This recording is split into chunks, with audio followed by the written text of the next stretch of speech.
Guys, Bollywood से जुड़े कुछ दिलचस्प फैक्ट्स जिसके बारे में बहुत ही कम लोग जानते हैं। पहला, शोले इंडियन सिनेमा की सबसे सफल मूवी मानी जाती है। बावजूद इसके उसे अभी तक सिर्फ एक ही अवार्ड मिला है।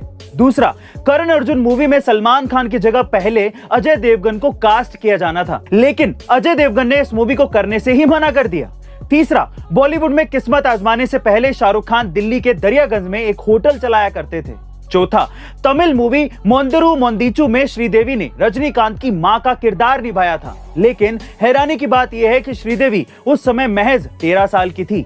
और पांचवा, मूवी टिकट खरीदने के मामले में इंडिया पूरी दुनिया में टॉप पर है और मूवी टिकट की सबसे कम कीमत भी इंडिया में ही है। गाइस, क्या आप इससे पहले तक इंटरेस्टिंग फैक्ट जानते थे? कमेंट सेक्शन में जरूर लिखिएगा। गाइस, ये कहानी है अनीता डोंगरे की, जो प्रोफेशन से तो एक डिजाइनर थी, लेकिन जब इसी प्रोफेशन को उन्होंने अपना बिजनेस बनाया तो सिर्फ 2 सिलाई मशीनों से शुरुआत करके 800 करोड़ रुपए की एक बड़ी कंपनी बना दी। लेकिन उनके लिए कामयाबी का यह सफर इतना आसान नहीं था, क्योंकि शुरुआत में उनके बनाए गए कपड़ों को किसी भी स्टोर में जगह नहीं मिली और न ही किसी मॉल ने उन्हें अपना स्टोर खोलने की जगह दी। यहाँ तक कि उनके डिजाइन किए गए कपड़े को यह कहकर रिजेक्ट कर देते थे कि वो ट्रेंड के मुताबिक नहीं है।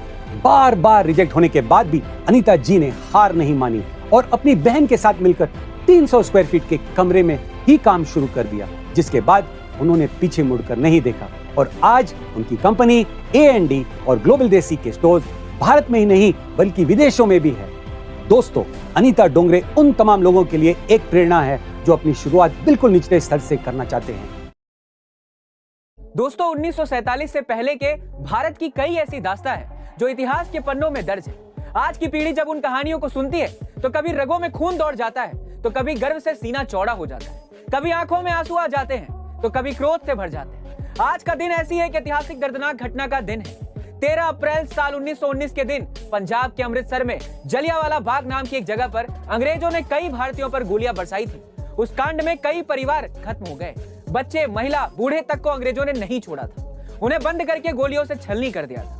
ब्रिटिश सरकार और जनरल डायर के इस नरसंहार में 1000 से भी ज्यादा लोग शहीद हो गए थे और लगभग 2000 से अधिक भारतीय घायल भी हो गए थे। लेकिन असली संख्या फिर भी छुपाई गई, क्योंकि इससे ज्यादा भारतीय शहीद हुए थे। दोस्तों, नमन है उन शहीदों को। और आपको क्या लगता है, क्या हमें भारतीय होने के नाते ऐसे दिवस को भूल जाना चाहिए? नहीं, कमेंट सेक्शन में जरूर लिखिए। दोस्तों, वो कहते हैं ना, आपको लाइफ में जो भी बनना है आपको उस तरीके से ही खुद को डेवलप करना पड़ता है। फिर चाहे आप IAS बनना चाहते हो या कोई बिजनेसमैन, ये बिल्कुल एक रेडियो सिग्नल की तरह है जहां आप जो भी चैनल सुनना चाहते हो, लाइक आपको 93.5 FM सुनना है तो आप उसी फ्रीक्वेंसी को इनपुट के तौर पर सेट करके एक सिग्नल भेजोगे, जिससे आपको आउटपुट में उसी इनपुट सिग्नल के हिसाब से गाना सुनने को मिलेगा। लेकिन अगर आप इसे 93.4 और 93.6 पर सेट करते हो तो आपको आउटपुट बिल्कुल नहीं मिलेगा और आप गाना भी नहीं सुन पाएंगे। गाइस, हमारी पर्सनालिटी भी इसी तरीके से काम करती है। जैसी आपकी पर्सनालिटी और सोच वैसे ही आप बन जाएंगे। और आपके इसी सपने को पूरा करने के लिए कॉन्कर ऐप लेकर के आया है पर्सनालिटी डेवलपमेंट का कोर्स। तो आज ही इस कोर्स के अंदर एनरोलमेंट करिए और अपनी पर्सनालिटी को नेक्स्ट लेवल पर लेकर के जाइए। अभी डाउनलोड करें कॉन्कर ऐप।